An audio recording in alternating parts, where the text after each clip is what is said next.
Hello class, my name is Dr. Gray, and I'm going to do my oral presentation over the film known as Notorious, directed by Robert Tillman Jr., and this was filmed in 2009. So please say hello to my wonderful audience, the Freemans. Thank you so much for allowing me to use your home for this presentation. And basically my presentation is over Unit 2, known as Missing Scene. And Robert Tillman Jr.'s film Notorious uses the strategy of missing scene by depicting the struggles of growing up on the tough streets of Brooklyn to become the remarkable rapper known as Notorious B.I.G. And basically, missing scene is the sets, props, makeup, costume, strategies of lighting. Basically, it's like essentially the background of the film. So, were a play to turn into a film, this would be the basic schematics of a film or of the play. You know, the sets, like the props that they use, the makeup that they're using to depict how the actors really are during the roles that they're playing, the costumes that they need to wear in order to help, convey the actual setting of what's going on. And of course, the lighting, a very important aspect, because without lighting, you obviously can't see what's going on. So that's a very important aspect of, what really takes place in films outside of the actual sound and whatnot. But mainly this whole entire unit focuses on these 5 points right here. So I'm going to begin this presentation by going over the sets, or the setting, essentially, of where this film took place. So, as many people know, or some people know, that Christopher Wallace, or commonly known as Notorious B.I.G., grew up on the streets of Bedford-Stuyvesant, New York, otherwise commonly known as Bed-Stuy. And a lot of acclaimed celebrities have grown up on the streets of Bed-Stuy. Chris Rock, his brother Tony Rock, Lil' Kim, Jay-Z, Joey Badass, Vanessa Williams, and Mike Tyson.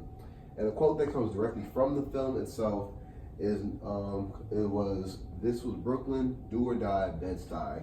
And that was Notorious B.I.G. himself. He said that when early in the film, when he was nearly a child, basically.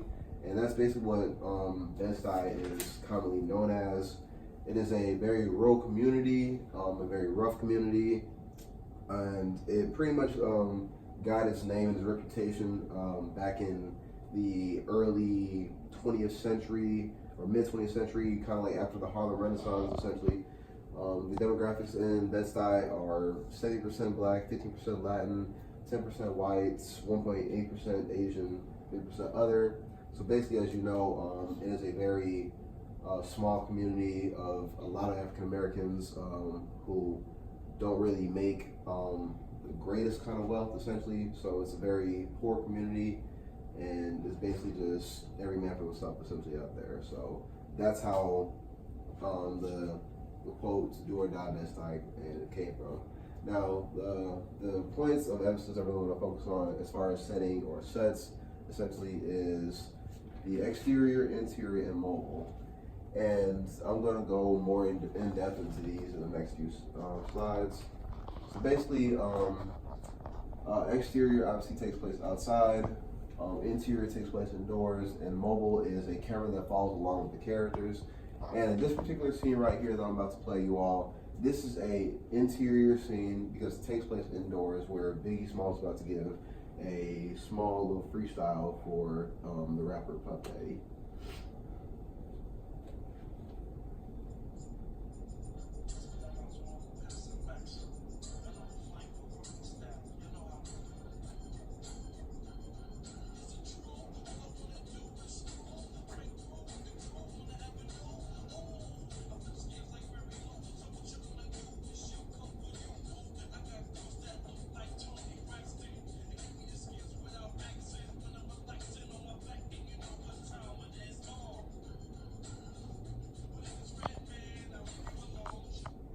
Now, I could have gone more in depth into that scene because it was incredible rapping right there, but we'll leave it as where it is for this point in time right now.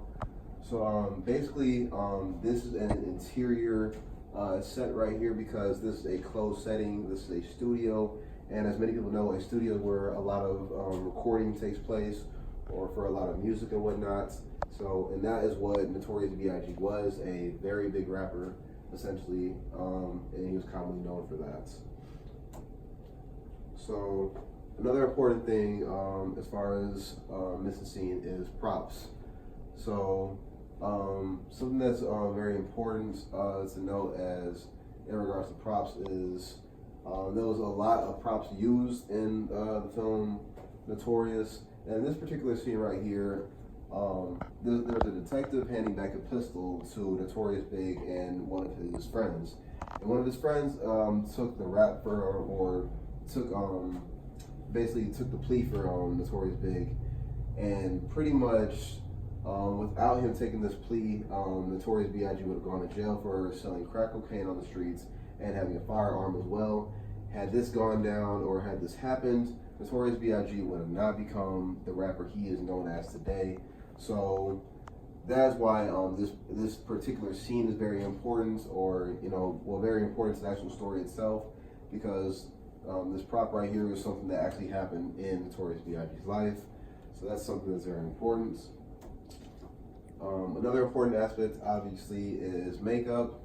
And right here we have the actor Antonique Smith. She plays Notorious B.I.G.'s wife, Faith Evans. And right here to the left, she's looking quite beautiful. She's about to catch Notorious Big in the act of cheating. And right here, she's just on her regular day stroll, everything, basically just pretty much just pretending to not catch him in the act, but she was just in her everyday setting, essentially. And over here, to the right, this is around the ending of the film where Notorious B.I.G. is having his funeral, and as you can tell, she is weeping. She is very mellow. She is sorry. Everyone's upset. Everyone's wearing black. As you can tell, there's a funeral going on. So as you can tell, the makeup from one scene to the next is much different. As you can tell, she has eyeliner right here. Does not have eyeliner right here, because had she had eyeliner in this scene, it obviously running down her face. So it's very important to note, actual makeup is very important to depict the certain scene that's going on. Costumes, costumes are something that goes, right along with pretty much makeup, essentially, because it helps really depict the certain setting that's taking place. So right here to the left, we have, actually this is Notorious B.I.G.'s son who plays Notorious B.I.G. in the film, Christopher Wallace Jr. This is his son, and he is dressed as his father, heading to school. He's wearing some very thick glasses, a collared shirt, because this is how his father looked in his younger years before he became a very highly acclaimed crack dealer. And to the right is where Notorious B.I.G. is now a grown man. He is debuting his first studio album known as Ready to Die. And this is a party thrown for him while he's standing next to the actor who plays the highly acclaimed rapper Tupac Shakur. So here, as you can tell, both of them are basically having a good conversation and whatnot, and they're dressed very nice in this particular scene because this is a party. And everyone's dressed nice here because this is a debut album for Notorious B.I.G. So of course he's gonna look the part for this. So that's a very important part to understand, that costumes are very important as far as the film. And finally, a very important aspect of this film, or a lot of films and whatnot, is the lighting. As you can tell, there are 4 different parts of lighting. But the main focal point that I want to actually look at as far as lighting is in this particular scene right here. This is the last scene where Notorious B.I.G. is alive.